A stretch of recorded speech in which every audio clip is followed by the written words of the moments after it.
আসসালামু আলাইকুম। ফাজিল আমলের অনলাইন তালিম থেকে পড়া হচ্ছে। তালিম শুরু করা হচ্ছে। ফাজিলে জিকির থেকে পড়া হচ্ছে 15। হুজুর সাল্লাল্লাহু আলাইহি সাল্লাম ইরশাদ ফরমান, যে ব্যক্তি সুবহানাল্লাহ ওয়ালহামদুলিল্লাহ ওয়া লা ইলাহা ইল্লাল্লাহু আল্লাহু আকবার পড়িবে, সে প্রতি অক্ষরের বদলতে 10টি করিয়া নেকি পাইবে। যে ব্যক্তি কোনো ঝগড়া অন্যায়ের সাহায্য করে, সে তওবা না করা পর্যন্ত আল্লাহ তাআলার অসন্তুষ্টির মধ্যে থাকে। যে ব্যক্তি আল্লাহর কোনো শাস্তির ব্যাপারে সুপারিশ করে এবং শরীয়ত সম্মত শাস্তি বিধানে প্রতিবন্ধক হয়, সে আল্লাহর সহিত মোকাবেলা করে। যে ব্যক্তি কোনো ঈমানদার পুরুষ বা স্ত্রীলোকের উপর অপবাদ দিল, তাহাকে কিয়ামতের দিন রাতগাতুল খাবালে বন্দী করিয়া রাখা হইবে, যে পর্যন্ত না সে এই অপবাদের দায় হইতে মুক্ত হইবে। আর সে এই দায়মুক্ত কিভাবে হইবে? ফায়দা: আজকাল অন্যের পক্ষ অবলম্বন করা আমাদের স্বভাবে পরিণত হইয়া গিয়াছে। কোনো একটা বিষয়কে নিজের ভুল ও অন্যায় জানিয়াও আত্মীয়তা ও দলীয় স্বার্থের কারণে ইহাকে সমর্থন দিয়া থাকি। আল্লাহ তাআলার লাখো ক্রোধে পতিত হইতেছি, তাহার অসন্তুষ্টির ভাগী হইতেছি, তাহার শাস্তির যোগ্য হইয়া যাইতেছি, তবু স্বজন প্রীতির কারণে এইসব মারাত্মক পরিণতির কোনো পরোয়া করিতেছি না। অন্যায়কারীদের প্রতিবাদ করিতে না পারি, এই ব্যাপারে চুপ থাকিব তাও নয়, বরং সব দিক হইতে অন্যায়ের সমর্থন ও সাহায্য সহযোগিতা করিব। যদি ইহার প্রতিরোধে কোনো প্রতিবাদকারী খাড়া হয়, তখন তাহার মোকাবেলা করিব। কোনো বন্ধু চুরি করিল, জুলুম করিল, অন্যায় অবৈধ কাজ করিল, তাহাকে আরো উৎসাহিত করিব, তাহাকে সর্বরকমের সাহায্য করিব। ইহাই কি আমাদের ঈমানের দাবি? ইহাই কি আমাদের দিনদারি? এহেন অবস্থা লইয়া আমরা ইসলামের উপর গর্ব করিতেছি, নাকি ইসলামকে অন্যদের দৃষ্টিতে হেয় প্রতিপন্ন করিতেছি এবং আল্লাহর নিকট নিজেরা অপদস্থ হইতেছি? এক হাদিসে আছে, যে ব্যক্তি আসবিয়াতের প্রতি কাহাকেও আহ্বান করে অথবা আসবিয়াতের উপর লড়াই করে, সে আমাদের মধ্যে নহে। অন্য হাদিসে আছে, আসবিয়াতের অর্থ হইল জুলুমের পক্ষে নিজের কমকে সাহায্য করা। রাজগাতুল খাবাল ওই কাদা, যাহা জাহান্নামীদের রক্ত, পুষ ইত্যাদি জমা হইয়া সৃষ্টি হয়। কত মারাত্মক, দুর্গন্ধময় ও কষ্টদায়ক জায়গা! যাহারা মুসলমানদের উপর অপবাদ দেয়, তাহাদেরকে সেখানে আবদ্ধ করিয়া রাখা হইবে। আজ দুনিয়াতে কাহারও সম্পর্কে যাহা ইচ্ছা মন্তব্য করা অতি সাধারণ ব্যাপারে মনে হইতেছে, অথচ কাল কিয়ামতের ময়দানে যখন মুখের প্রতিটি কথাকে প্রমাণ করিতে হইবে এবং শরীয়তের যথাযথ বিধান অনুযায়ী প্রমাণ করিতে হইবে, দুনিয়াতে যেমন গায়ের জোরে ও মিথ্যা বানোয়াটের দ্বারা অন্যকে চুপ করাইয়া দেওয়া হয়, সেইখানে ইহা মোটেও সম্ভব হইবে না। তখন বুঝিতে পারিবে আমরা কি বলিয়াছিলাম এবং পরিণাম কি দাঁড়াইল।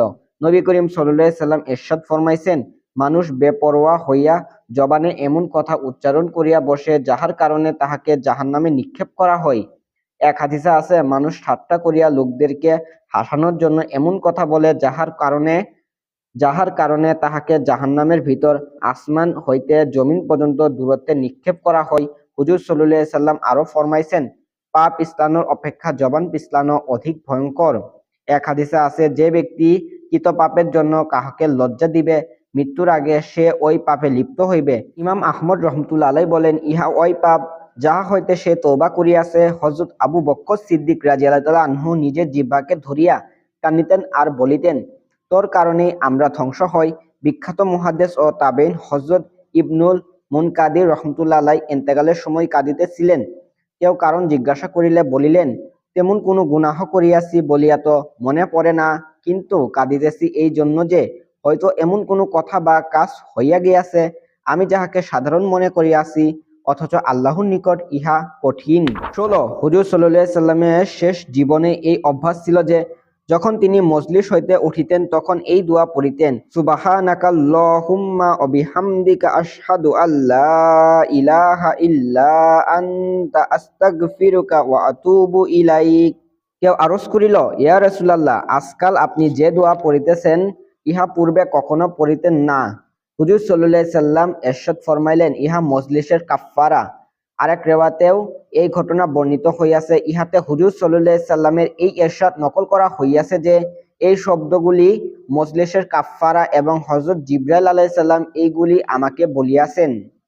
ফায়দা: হযরত আয়েশা রাদিয়াল্লাহু তাআলা আনহা হইতেও বর্ণিত হইয়াছে, নবী করিম সাল্লাল্লাহু আলাইহি সাল্লাম যখনই মজলিস হইতে উঠিতেন তখনই এই দোয়া পড়িতেন, সুবহানাকাল্লাহুম্মা রব্বি ওয়া বিহামদিকা লা ইলাহা ইল্লা আনতা আস্তাগফিরুকা ওয়া আতুবু ইলাইক। আমি আরজ করিলাম, ইয়া রাসূলুল্লাহ, আপনি এই দোয়া অনেক বেশি পড়িয়া থাকেন। হুজুর সাল্লাল্লাহু আলাইহি সাল্লাম ইরশাদ ফরমাইলেন, যে ব্যক্তি মজলিস শেষ হওয়ার পর এই দোয়া পড়িবে, ওই মজলিসে তাহার যত ভুল ত্রুটি হইয়াছে ইহা সব মাফ হইয়া যাইবে। মজলিসে সাধারণত অহেতুক কথাবার্তা ও বেহুদা আলোচনা হইয়াই যায়। কত সংক্ষিপ্ত দোয়া যদি কোনো ব্যক্তি এই সকল দোয়া সমূহের মধ্য হইতে কোনো একটি দোয়া পড়িয়া লয়, তবে সে মজলিসের ক্ষতি ও অনিষ্ট হইতে বাঁচিয়া যাইতে পারে। আল্লাহ তাআলা মেহেরবানি করিয়া কত সহজ উপায় দান করিয়াছেন। 17 হুজুর সাল্লাল্লাহু আলাইহি সাল্লাম ইরশাদ ফরমান, যাহারা আল্লাহ তাআলার বরত্ব বর্ণনা করে, অর্থাৎ সুবহানাল্লাহ, আলহামদুলিল্লাহ, আল্লাহু আকবার, লা ইলাহা ইল্লাল্লাহ পরে, তাহাদের এই কালেমাগুলি আরশে চারি পার্শ্বে ঘুরিতে থাকে। ইহাদের কারণে মৃদু গঞ্জন হইতে থাকে এবং ইহারা শ্রেয় পাঠকারীর আলোচনা করিতে থাকে। তোমরা কি ইহা চাও না যে আল্লাহ তাআলার নিকট সর্বদা তোমাদের আলোচনাকারী কেউ উপস্থিত থাকে, যাহারা তোমাদের প্রশংসা করিতে থাকে? ফায়দা: যাহারা সরকারি উচ্চ পর্যায়ের লোকদের সহিত সম্পর্ক রাখে, চেয়ারম্যান নামে পরিচিত, তাহাদেরকে জিজ্ঞাসা করিয়া দেখুন। বাদশা নয়, মন্ত্রীও নয়, গভর্নরও জেনারেলকেও বাদ দিন, শুধু গভর্নরের নিকটও যদি তাহাদের প্রশংসা করা হয়, তবে খুশির অন্ত থাকে না, গর্বে আসমানে পৌঁছিয়া যায়। অথচ এই প্রশংসার দ্বারা না দ্বীনি ফায়দা আছে, না দুনিয়াবি ফায়দা। দ্বীনি ফায়দা না থাকা তো একেবারেই স্পষ্ট, আর দুনিয়াবি ফায়দা না হওয়ার কারণ এই যে, সম্ভবত এই ধরনের আলোচনার দ্বারা যত ফায়দা হইয়া যায়, ইহার চেয়ে বেশি এই জাতীয় মর্যাদা ও প্রশংসা লাভ করিতে গিয়া হইয়া থাকে। জায়গা জমি বিক্রি করিয়া সুদি করজ লইয়া এই সমস্ত মর্যাদা হাসিলের চেষ্টা করা হয়। বিনামূল্যে শত্রুতা পয়সা দিয়া খরিদ করা হয়। সব ধরনের অপমান ভোগ করিতে হয়। নির্বাচন ও ইলেকশনের সময় যে কি দশা হয়, তাহা সকলেরই সামনে রহিয়াছে। পক্ষান্তরে আল্লাহু জাল্লা শানুহু আরশের আলোচনা সমস্ত বাদশাহের বাদশাহ, তাহার দরবারের আলোচনা ওই পবিত্র সত্তার দরবারের আলোচনা, যাহার কুদরতের হাতে দিন, দুনিয়া ও কুল কায়নাতের অণু পরমাণু সবকিছু রহিয়াছে। এই কুদরতওয়ালার সামনে আলোচনা, যাহা মুঠিতে বাদশাহদের দিল রহিয়াছে, শাসকদের ক্ষমতা তাহারই হাতে রহিয়াছে। সমস্ত লাভ ক্ষতির একচ্ছ মালিক তিনি। সমস্ত জগতের মানুষ, শাসক, শাসিত, রাজা, প্রজা একসাথে মিলিয়াও যদি কাহারও ক্ষতি করার চেষ্টা করে, আর মহান রাজাধিরাজ যদি ইহা না চাহেন, তবে তাহারা কেউ একটি পশমও বাঁকা করিতে পারিবেন না। এমনিভাবে যদি সমগ্র জগতে মিলিয়া কাহারও উপকার করিতে চাহেন, আর আল্লাহ পাক না চাহেন, তবে তাহারা এক ফোঁটা পানীয় পান করাইতে পারিবেন না। দুনিয়ার কোনো সম্পদ কি এমন পবিত্র ও মহান সত্তার দরবারের প্রশংসার সমতুল্য হইতে পারে? দুনিয়ার কোনো ইজ্জত কি সেই মহান দরবারের ইজ্জতের সমান হইতে পারে? কখনোই নয়। তা সত্ত্বেও যদি কেউ দুনিয়ার মর্যাদাকে মূল্যবান মনে করে, তবে ইহা কি নিজের উপর জুলুম নয়?